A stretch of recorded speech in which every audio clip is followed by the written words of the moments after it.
From Pacifica, this is Democracy Now!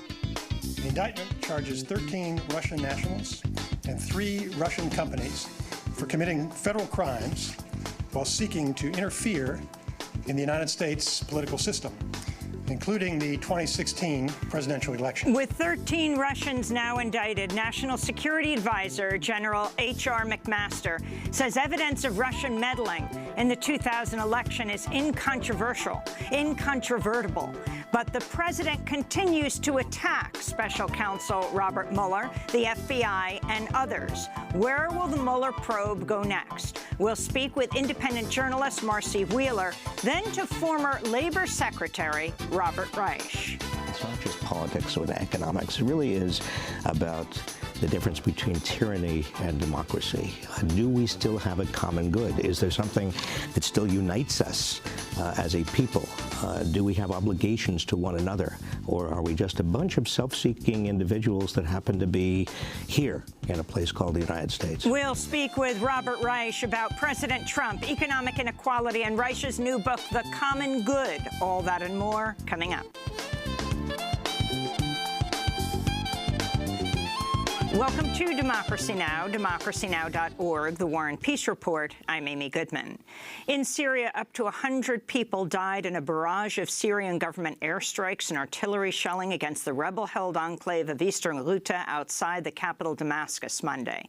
The Syrian Observatory for Human Rights is calling Monday the deadliest day in 3 years for the area. Among the victims were dozens of civilians, including children, whose bodies filled a makeshift morgue on Tuesday. At least 4 hospitals were reportedly bombed on Monday. There are reports the Syrian government is planning an impending ground invasion of eastern Ghouta, which is home to 400,000 people and is the last rebel-held area near the capital. One doctor in eastern Ghouta said, quote, "We are standing before the massacre of the 21st century. It's not a war, it's called a massacre," the doctor said.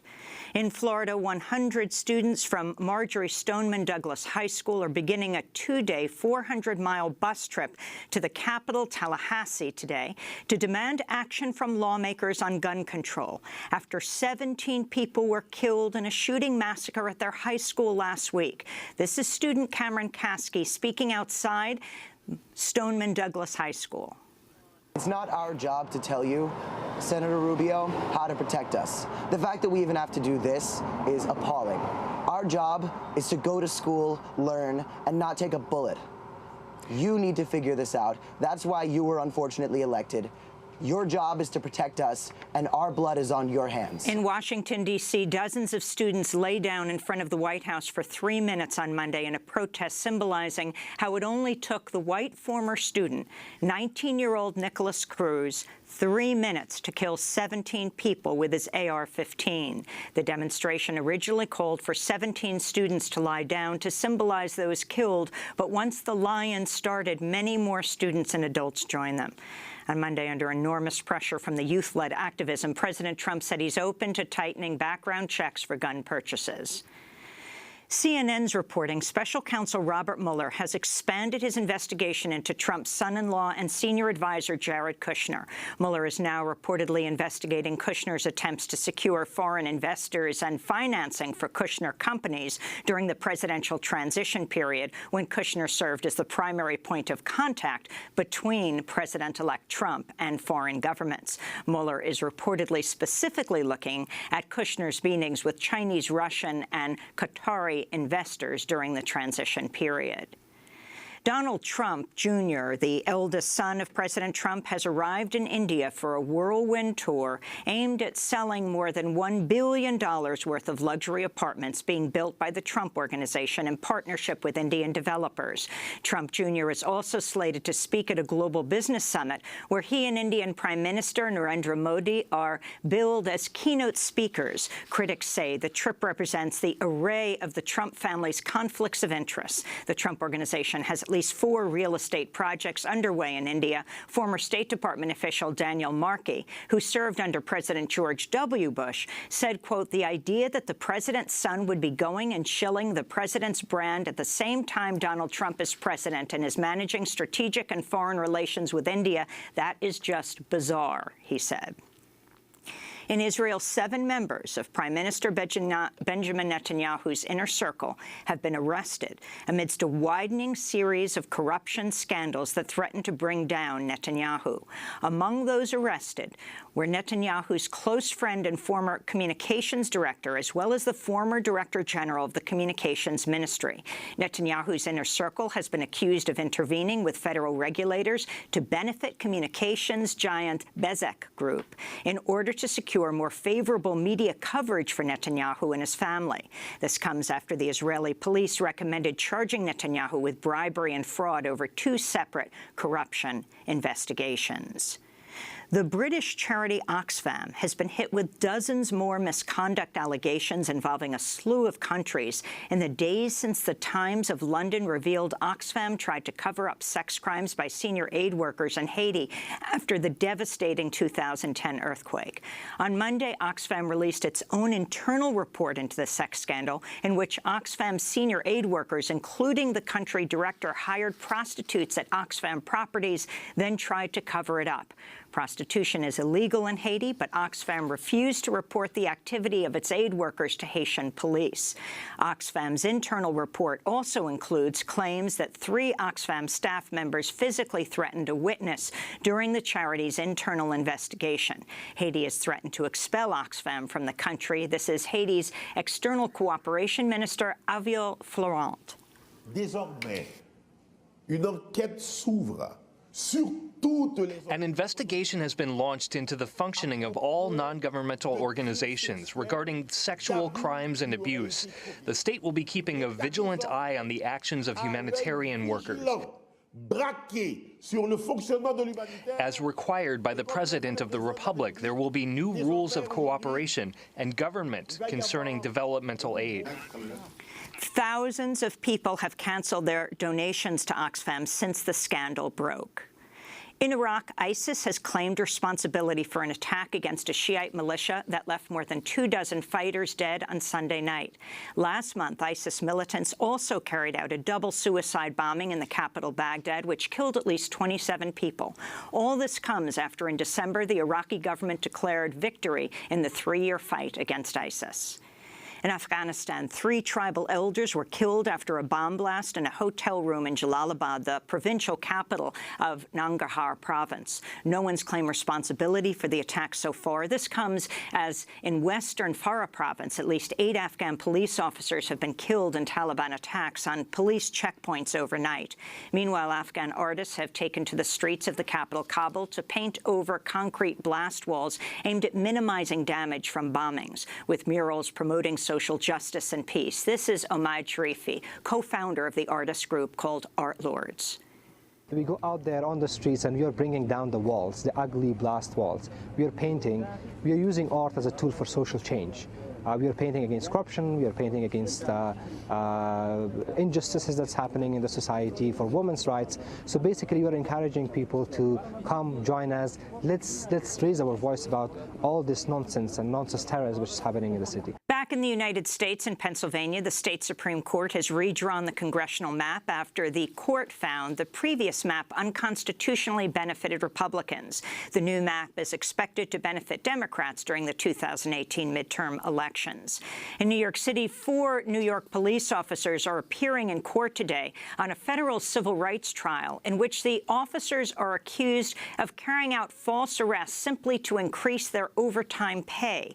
The practice is known as collars for dollars.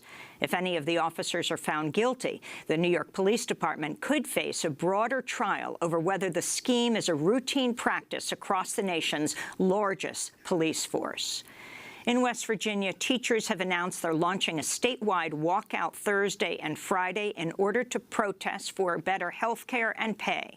The announced walkout comes after teachers have staged rallies and protests for weeks, including a massive rally at the state capitol on Saturday. And 2 transgender women have been murdered this month. In Buffalo, New York, 35-year-old Tanya Harvey was fatally shot February 6th. Only 2 days earlier, 36-year-old Celine Walker was shot to death in Jacksonville, Florida. They're the 3rd and 4th transgender women murdered so far this year. Other victims include transgender rights activist and founder of the Miss Trans America pageant, Krista Lee Steele Knudslein, who was stabbed and beaten to death inside her home in North Adams, Massachusetts, January 5th. And those are some of the headlines. This is Democracy Now!, democracynow.org, the War and Peace Report. I'm Amy Goodman. And I'm Juan Gonzalez. Welcome to all of our listeners and viewers around the country and around the world. There have been a number of significant developments in Special Counsel Robert Mueller's investigation into the Trump administration. CNN is reporting Mueller is now investigating Trump's son-in-law, Jared Kushner, and his attempts to secure financing for his family's business while working on the president's transition team. Meanwhile, the Los Angeles Times is reporting former Trump campaign aide Rick Gates has agreed to plead guilty and to testify against Paul Manafort, Trump's former campaign manager. Under the deal, Gates will plead guilty to money laundering and illegal foreign lobbying. These developments come just days after the Justice Department indicted 13 Russians and 3 companies in connection with efforts to influence the 2016 presidential election by orchestrating an online propaganda effort to undermine the U.S. election system. The indictment claims the Russians spread negative information online about Hillary Clinton and support Donald Trump as well as Bernie Sanders. Deputy Attorney General Rod Rosenstein announced the indictments Friday. The indictment charges 13 Russian nationals and 3 Russian companies for committing federal crimes while seeking to interfere in the United States political system, including the 2016 presidential election. The defendants allegedly conducted what they called information warfare against the United States, with the stated goal of spreading distrust towards the candidates and the political system in general. President Trump responded to the indictments on Twitter by lashing out at Democrats, the Mueller investigation, the Obama administration, and the FBI. In one tweet, he wrote, quote, "Very sad that the FBI missed all of the many signals sent out by the Florida school shooter. This is not acceptable. They're spending too much time trying to prove Russian collusion with the Trump campaign. There is no collusion." Trump also criticized National Security Advisor General H.R. McMaster, who said the indictments offer incontrovertible evidence that the Russians interfered in the 2016 election. And as you can see with the FBI indictment, the evidence is now really incontrovertible and available in the public domain, whereas in the past it was difficult to attribute for a couple of reasons. First, technically it was difficult. But then also you didn't want to divulge your intelligence capabilities. But now that this is in the arena of a law enforcement investigation, it's going to be very apparent to everyone. To talk more about these developments, we go to Grand Rapids, Michigan, to talk to Marcy Wheeler, independent journalist who covers national security and civil liberties, runs the website emptywheel.net. Marcy, welcome back to Democracy Now! Why don't you lay out what came down on Friday and then the response of Trump? I mean, this is in the midst of the horror that took place in Florida, the 17 people killed in the massacre at the high school. The weekend, President Trump spends in a massive tweet storm around this, hardly mentioning the massacre. Right. So the indictment was for online trolling done by an organization called the Internet Research Agency in St. Petersburg. And it involves both Facebook ads, Facebook posts, Twitter accounts, Instagram, a range of social media activity that purported to be American, but in fact was Russians trying to gin up bad blood here in the United States and ultimately supporting Donald Trump. As Rosenstein said in the quote you had, it's 13 Russians and a number of Russian businesses. But what is interesting about the case, that the charges are conspiracy to defraud the United States, and I'll come back to that, but then wire fraud and identity theft. So there are real crimes here. the crimes that these trolls used to pretend to be American but weren't really American. But what Mueller actually laid out in the indictment is that the problem with this is that in the United States, it's illegal to engage in certain kinds of activity without making it clear who's behind the activity. And in this case, this is the activity tied to electing one or another presidential candidate. And that's how he got to the conspiracy to defraud the United States charge, which is interesting because it's the same primary charge that Paul Manafort and Rick Gates got charged with. So you're beginning to see where Mueller is going with the larger investigation. And as McMaster said, you're seeing now real evidence tied to claims that Russia was behind this activity. And I think you'll see more Republicans like him and even Republicans who were involved. I mean, the indictment doesn't charge any Americans, but it lays out activities that a lot of good faith Trump volunteers and campaign workers were engaged in. And their actions are perhaps now tainted or got touched or got spun by Russians, which, you know, isn't fair to them, much less Hillary Clinton, who was ultimately targeted by it. So I think you're going to see a change in how, especially Republicans, but even skeptics more generally, how they approach this issue. But we also now, I think, see where Mueller is going with the rest of the investigation better. Now, Marcy, what do you make about the statement by Rod Rosenstein that that no Americans willingly participated, according to this indictment, and that there's no evidence that the alleged interference actually altered the election outcome? Well, for one, I'm sure he said that to keep Trump happy and keep himself in his job. But I think it's actually really important he said that. As I said, you can look at the indictment, and I do this in a post I did on Saturday, and there are at least 20 Americans who were just engaging in politics. They were putting together campaign events. They were engaging in online speech. That's like the most sacred part of being an American citizen. And yet they were unknowingly interacting with Russians who were trying to, and at times actually funding or encouraging certain activities. So I do think it's important. He didn't say no Americans were involved.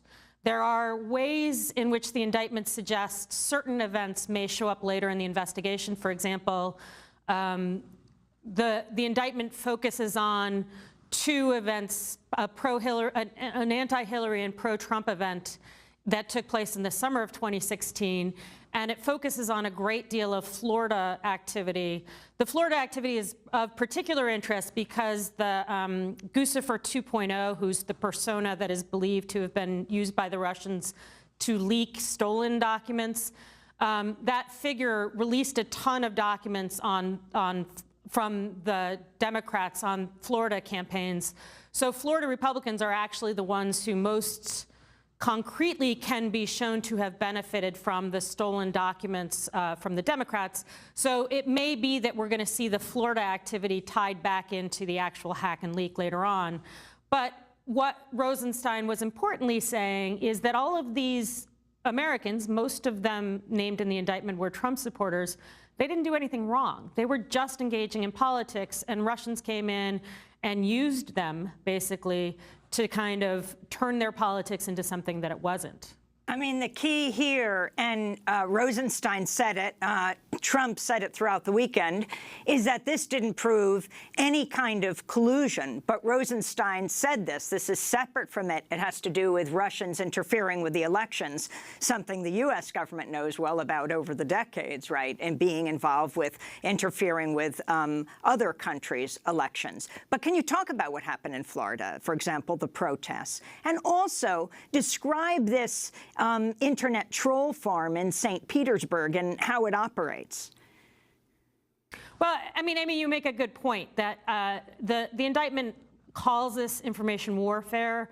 It says that the troll farm considered themselves to be engaged in information warfare. But sure, we do that, absolutely. And so one of the questions is, you know, where are the lines going to be drawn? What are the norms?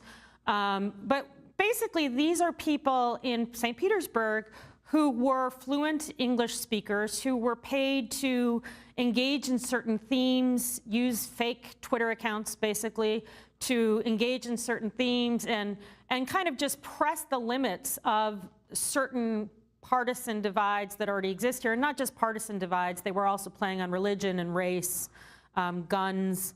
So they were basically paid to rile up Americans even further than our politics already do. Although I'll also say that all sides engaged in similar kind of behavior in 2016. I mean, campaigns do this as well. Campaigns even had bots. The difference here, according to the indictment, is that these bots were hiding the fact that it was a Russian effort, whereas, you know, Hillary or Trump bots were claiming correctly to be Hillary or Trump bots. One of the most interesting things about the indictment is it describes how well these trolls were able to get actual people here in the United States to go out and say, pay an actress to pretend to be Hillary Clinton and pay somebody to build a cage so that they could, you know, drag around a fake Hillary Clinton in a fake cage to play on the theme of Hillary going to prison. So that's the sort of alarming thing, is that from St. Petersburg, they were able to get actual campaign events put together by pretending to be Americans. And I think, again, none of the American side of this was charged, and the people described in the indictment probably, you know, they were just engaging in good faith politics. Whether or not I agree with their politics, they were just doing what we're supposed to do in the United States, which is engage in politics. But we do know, as I said, that the Guccifer 2.0 figure leaked a bunch of Democratic targeting data on the Florida races, and so that state is one to watch, and those events are ones to watch, I think. Marcy, could you talk about this now LA Times report that Rick Gates, the former aide to Trump's presidential campaign, is expected to plead guilty and testify against Paul Manafort? What's the significance of this potentially? Well, it's another cooperating witness. With the Internet Research Agency indictment on Friday, there actually was another guilty plea that was announced for a guy who had sold bank accounts that the trolls used to set up PayPal accounts. So Gates, if he does flip, will be the fourth cooperating witness for Mueller.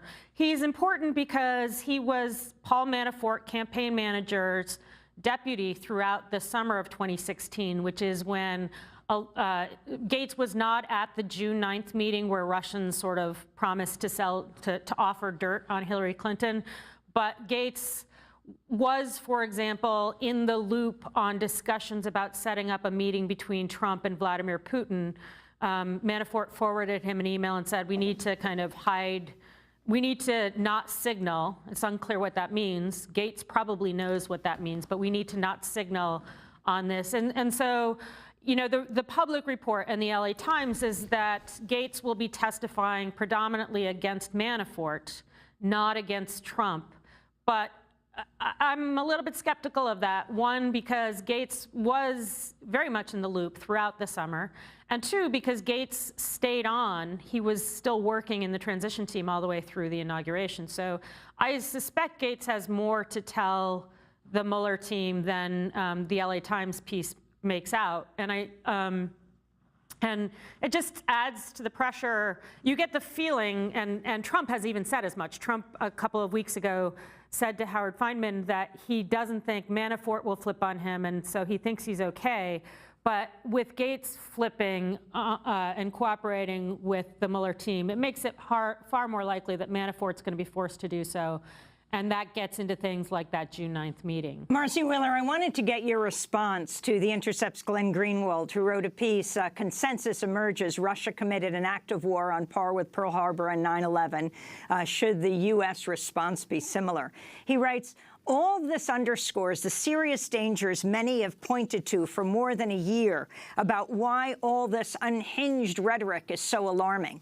If you really believe that Russia, with some phishing links sent to John Podesta and some fake Facebook ads and Twitter bots, committed an act of war of any kind, let alone one on par with Pearl Harbor and 9/11, then it's inevitable that extreme retaliatory measures will be considered and likely triggered. How does one justify a mere imposition of sanctions in the face of an attack similar to Pearl Harbor or 9/11? That's the question of Glenn Greenwald, Marcy. Well, so with the trolling, let's be really clear that while Russia did spend a lot of money to do this, it's a drop in the bucket compared to what either side, the Republicans or Hillary Clinton, spent to do the same kind of activity. So it could have made the difference in Michigan. I'm in Michigan. It could have made the difference here in Wisconsin. But it is not. It is a drop in the bucket compared to the kinds of activities that go on in a political campaign. We don't know what else Mueller is going to show. We don't know what kinds of quid pro quo, if in fact that happened. I always raise the fact that the shadow brokers, these leaked NSA files that were closely associated with all this, if that's shown to be part of this same operation, that's a great deal of damage to the United States. That said, the trolling, you and I already said this is stuff the United States engages in all the time. It's considered fair game for intelligence agencies. Even stealing hacking tools, fair game for intelligence agencies. Hacking political candidates, the United States does that as well. So I do think we need to ask about what the appropriate response to this is, but part of that is understanding precisely what happened, and part of it is understanding what the best response is to prevent it from happening. I mean, one of the reasons Putin did this is because of the sanction regime put in place, because of what he perceives as the same kind of activity in 2011 and 2012 in elections in Russia. So is more of the same going to— He felt that Hillary Clinton supported protests against him. Precisely, and with the same kind of online activity and I mean, we call it democracy promotion, but it uses some of the same kind of tactics as these troll farms used on us. And you know, the more important question is the issue keeping America safe and free from foreign intervention, or is it needing to retaliate against Putin? And you know, that may not be a binary choice, but you know, it seems like this was a pretty remarkable attempt to interfere with the United States. The question is, what is the best response the United States can make going forward to prevent it from happening in the future? Is ratcheting up the pressure the thing to do, or is making ourselves resilient? Is fixing our own politics, which is really what Russia did, is they exploited both divisions within our own country, but also how easy it is to get money into our own politics or to have outsiders interfere in our own politics. Will we be better off fixing that, fixing our politics, rather than ratcheting it up again against Russia? I mean, I hope that we have a real debate about this going forward, but people should not dismiss Glenn's concerns out of hand. And Marcy, could you give us a quick take on this latest report from CNN that Mueller is now looking into Trump's son-in-law, Jared Kushner, and possible negotiations he had with foreign entities about business deals for his company during the transition period? Is this going somewhat far afield from Mueller's mandate? I don't think so, and here's why. I said that the main charge in the Internet Research Agency was conspiracy to defraud the United States by basically pretending to be something you're not, by pretending to be engaged in good faith politics when you weren't. That's actually the same charge that Paul Manafort and Rick Gates are facing. They are pretending, according to Mueller, to be engaged in lobbying for American interests when in fact they were representing the interests of pro-Russian Ukrainian political party. So exact parallel there. The idea is that Paul Manafort was engaging in politics and pretending to be interested in the United States' best interest, but in fact doing the bidding of pro-Russian money. I think the reason why Kushner's business deals are important, we've talked, and in the intro, this wasn't the only example of, there's the Don Jr. We've talked about how poorly Trump's people have separated his business interests from the interests of the country. The same is even more true for Jared Kushner, whose family business is basically bankrupt. And over again, he's been shown to be in negotiations with entities, including Russians, but also Chinese and Middle Eastern.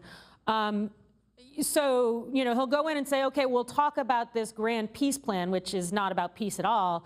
But, oh, by the way, can you bail out our 666 Park Avenue building, which is badly underwater? And I think Mueller could make the same argument he's made with the IRA indictment and the Manafort indictment and say that Jared Kushner is pretending to be serving America's foreign policy interests, but in fact, he is just doing his own bidding. He's just trying to bail out his own company. So I wouldn't be surprised if he's moving towards a very similar indictment on conspiracy to defraud the United States, having to do with his conflicts of interest.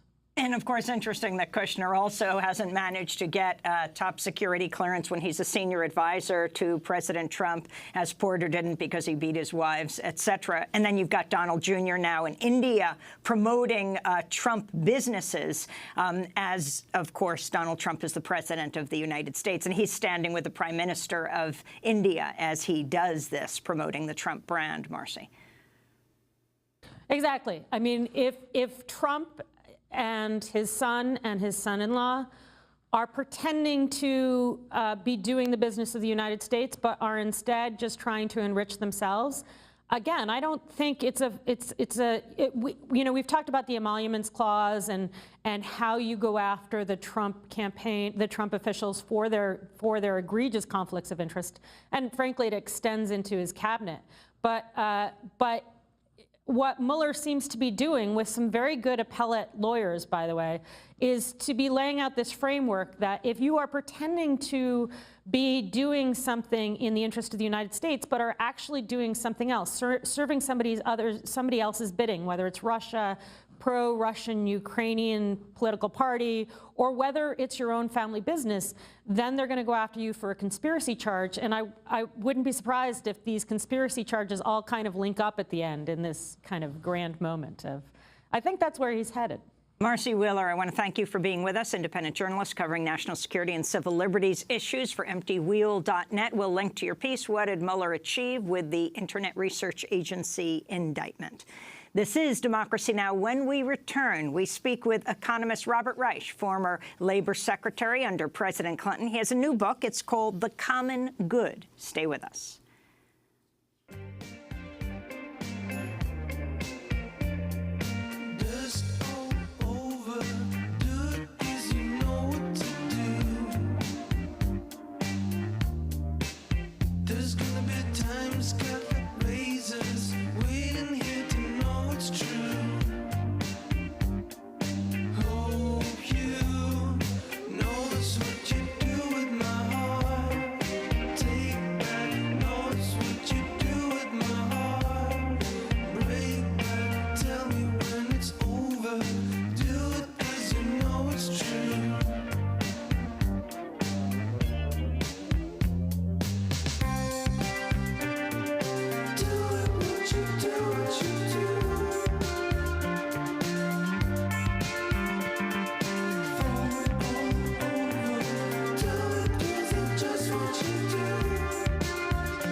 Nobody's Truth by Pompeia here on Democracy Now!, democracynow.org, The War and Peace Report. I'm Amy Goodman with Juan Gonzalez. Well, as a presidential candidate, Donald Trump made a promise to the American people. There would be no cuts to Medicare, Medicaid, and Social Security. Save Medicare, Medicaid, and Social Security without cuts. Have to do it. Get rid of the fraud, get rid of the waste and abuse, but save it. Well, that promise has not been kept. Under his new budget, President Trump proposes a massive increase in Pentagon spending while cutting funding for Medicare, Medicaid, and Social Security. Trump's budget would also slash or completely eliminate core anti-poverty programs that form the heart of the U.S. social safety net, from childhood nutrition to care for the elderly and job training.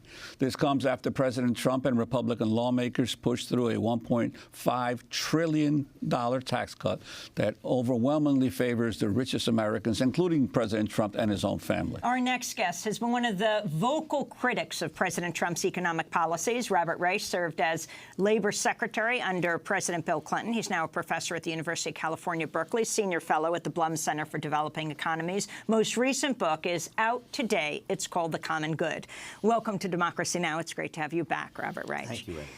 So respond to what we see today. You have this fall in Wall Street, which doesn't necessarily reflect what happens on Main Street. And you have this budget that's been introduced that we just heard and the broken campaign promises of President Trump. Who's winning and who's losing at this point? Well, I think we're all losing. That is actually the theme of my book. The rich in America cannot continue to do well when most others are not. If the social contract that is the basis of this country is coming apart, if we are basically saying to everyone, you're on your own, we're all going to be worse off. There is a common good. At least there was a common good. I think the purpose of the book is to ignite a discussion about whether we can reestablish a sense of common good in America. Well, when you say there has been a common good, talk about that historically in terms of how the concept developed. Well, in the Constitution, Juan, it says, we the people. We the people are establishing a government, and one of the purposes is for our own domestic well-being, and the Declaration of Independence and our founding documents and the Gettysburg Address. I mean, go through everything over the last 200 years that has talked about who we, what the pronoun we means. And it means equal political rights. And that has been a goal. It hasn't been effectuated. We've sought it. We certainly, I don't want to romanticize a past in which we certainly have not had equal political rights, but there was, for much of our history, we've at least been seeking it. The same with equal opportunity, the same with the rule of law, that no person is above the law. And you go down the list. Again, I want to emphasize these are aspirations, these are ideals that kept us together again and again. And I fear we're losing them. I mean, Donald Trump is sort of the essence of the problem, but he is not the cause of the problem. I mean, his election was, I believe, a result, at least in part, of a great deal of disillusionment and anger and cynicism that many people have toward a system, toward a ruling class that did not deliver, that has not delivered. And Trump's conflicts of interest, his narcissism, his sort of inability to understand that there is something called America that is greater and more important than flag salutes and standing for a national anthem or securing the borders is symptomatic of something that is much deeper that's gone wrong in America. We're talking to Robert Reich, who was the Labor Secretary under President Clinton, and you had a lot of problems with Clinton. I mean, you talked about walking the streets the day he signed off on welfare reform, what some called welfare deform, walking the streets of Washington wondering where all the people were. Well, today, actually, there are a number of people in the streets. They are young people. They are high school kids who could turn the entire system on its head, not only around gun control. These are the survivors of the massacre in Florida. They're in a bus to Tallahassee. They're doing lie-ins and die-ins in Washington, D.C. And they're saying what even the media, though the media has come out, except for Fox, pretty much for gun control. They always start off by saying, well, you can't get an automatic weapons ban. We start there. But what is it you think you can do?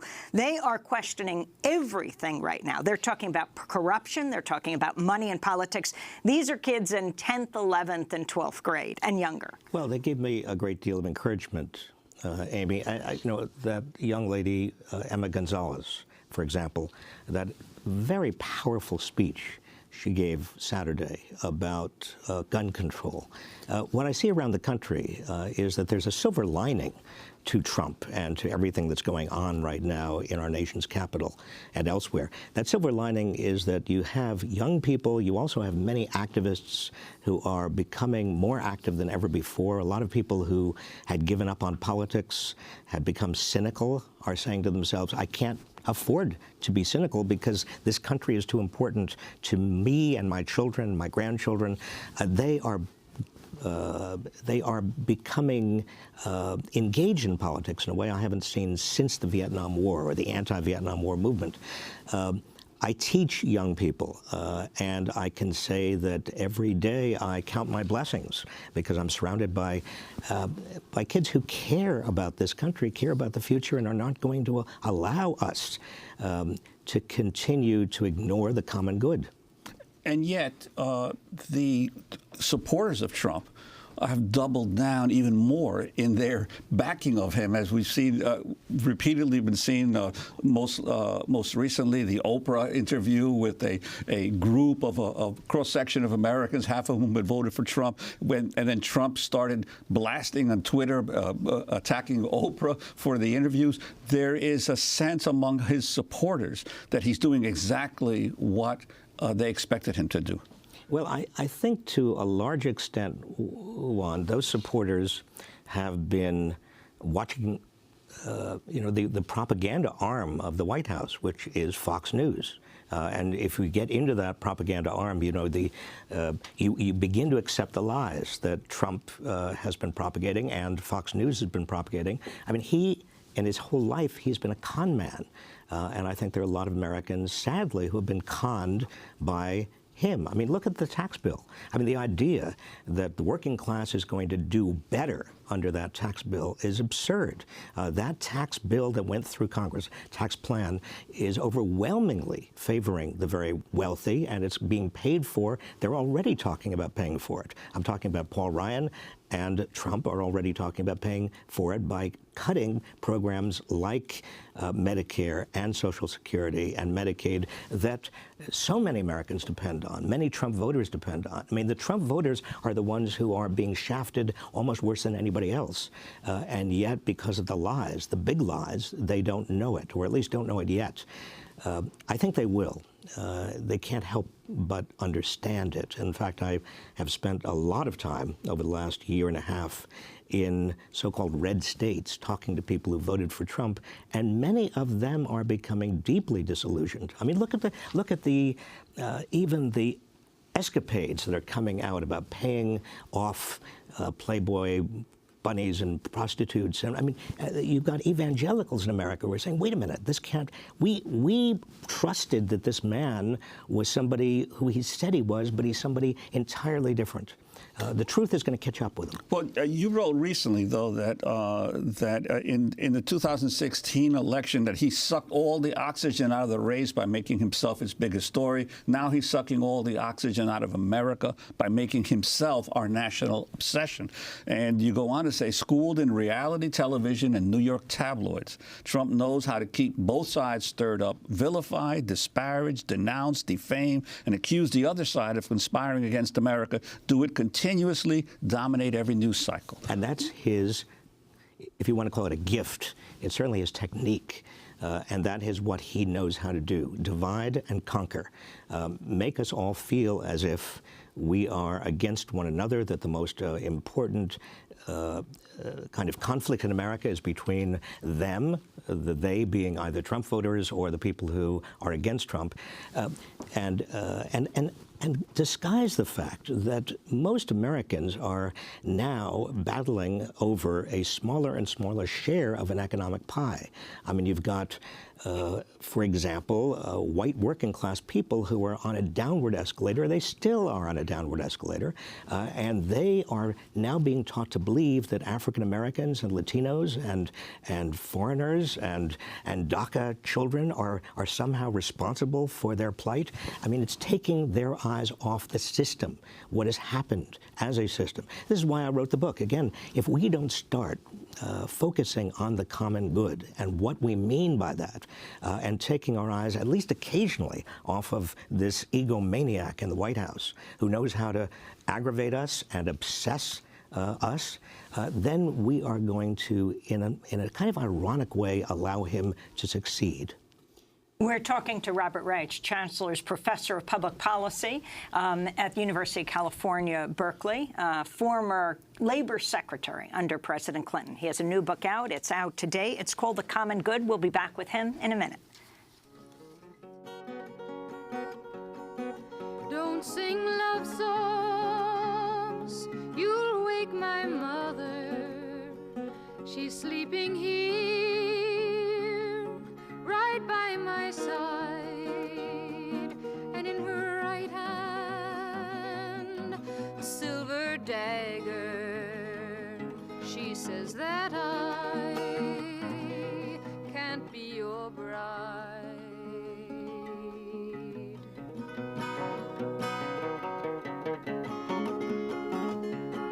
All men are false, says my mother.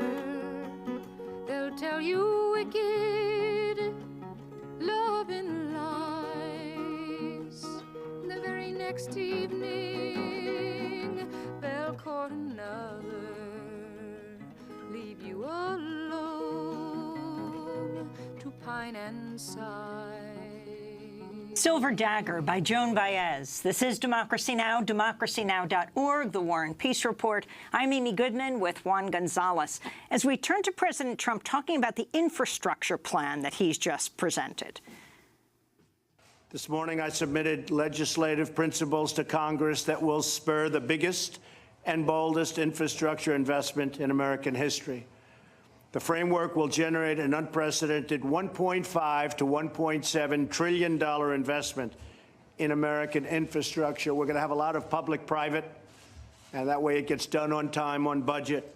So that's President Trump introducing his infrastructure plan. From infrastructure, if you can respond to that, to the budget, to the tax plan, talk about what he's proposed and what would be a plan for the common good. Trump is proposing what he says is $200 billion of federal money that somehow magically creates $1.5 trillion of infrastructure spending. Well, first of all, there's no money left in the federal budget. All the money that was there has been basically taken with a big tax cut. So he, on closer inspection, he and the White House are saying, well, that $200 billion is going to have to come out of other programs. Now, when they say other programs, we know what they mean. That means programs for the working class and the poor. They've been the first on the chopping block for the entire administration so far. But beyond that, where does the rest of the money come from? It comes from private developers, private investors. How can we attract private investors for that much infrastructure? By giving them the receipts of tolls and fees and user fees, basically turning the future infrastructure of America and much of the present over to the private sector. So we pay twice. We pay not only through our taxes, but we also pay through all of the tolls. And don't they also expect large contributions from local city and state governments? Exactly. That would also be us paying as well. Exactly. And the state governments are not going to just be able to come up with money. They are going to have to raise taxes as well. And so you've got a system that is Trumpian in all its dimensions. Again, without any understanding of the common good, it is going to cost more people more money, and it's not even going to be infrastructure where we most need it. I mean, where we most need it is repairing old bridges and old highways and water treatment facilities. But where do private investors want to see infrastructure? Where can they get the biggest return? On brand new highways and brand new bridges that will basically skirt the poor areas of this country, not only the poor rural areas, but many of our minority communities. I wanted to ask you about in terms of the tax cut, because I remember before the election, both Democrats and some Republicans like John Kasich were talking about using an amnesty for corporate profits that were being held offshore when they were repatriated, to use that for infrastructure, because that was a one-time shot in the arm to the U.S. economy.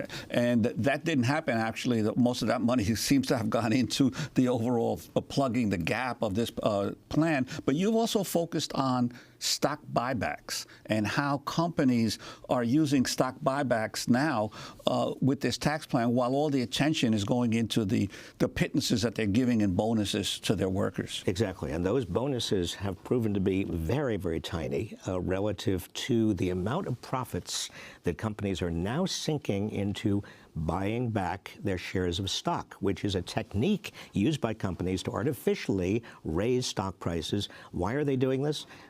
largely because CEO pay is so intimately related to share prices that CEOs, even in an era like this, when there's almost no reason for share prices to go up, in fact, they're going down, but artificially keep them up or keep them from falling as much as they would by buying back the shares of stock. Now, this has nothing whatever to do with the promise. And how has the buybacks increased now in the past year compared to previously? Buybacks were already at a record level in 2017, and so far this year they are even at a higher level. So all of that corporate tax in the new tax plan that's gone into effect that was supposed to inspire and encourage a lot of new investment, the trickle-down economics theory, well, it's already proved to be bankrupt.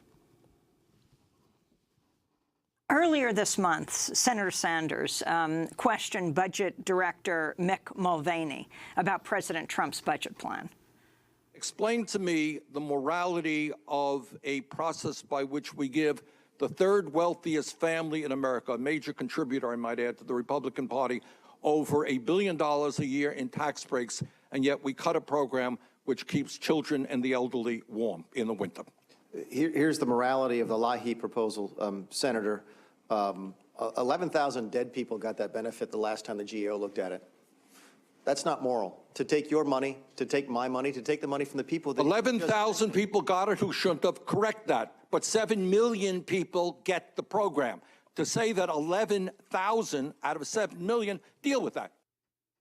So that's Bernie Sanders questioning Budget Director Mick Mulvaney. Robert Reich. Well, morality is very much at the center of all of this. I mean, this is the discussion we ought to be having. I mean, say what you want about Donald Trump. He's at least brought us back to first principles. Why are we together in this nation?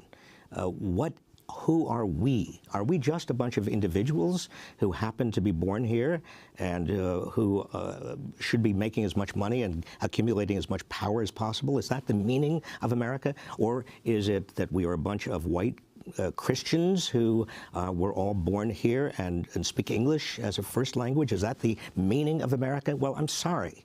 That is not the meaning of America as we've understood it for much of the 200 years, more than 200 years of our existence. There are ideals that undergird our understanding of why we are a nation.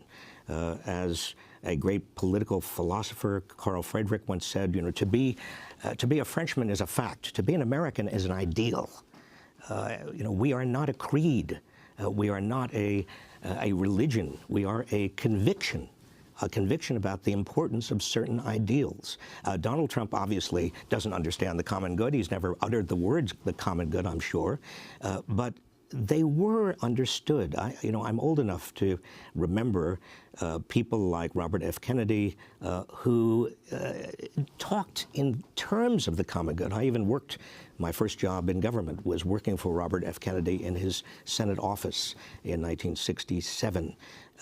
And I, like many of my generation, went out and campaigned for Eugene McCarthy 50 years ago because we believed so deeply that there was a common good that was being violated by the Vietnam War. Many of us sacrificed our time, and a friend of mine, very good friend, sacrificed his life in the civil rights movement. Most of us, many of us, were weaned on the notion that this country had moral principles. When Bernie Sanders asks Rick Mulvaney about morality, he is asking a question about what this country once represented and should represent. Well, in your book, when you're talking about what some of the shifts that have begun to tear away at the concept of the common good, you talk about the notion of whatever it takes to win. You talk about that?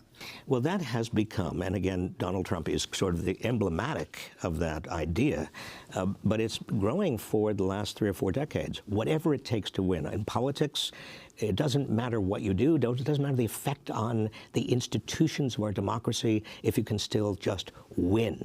The same thing with business. If you just show a profit and show a bigger and bigger profit, it doesn't matter what effect you're having on communities or on employees or the consequences for the nation. You just win.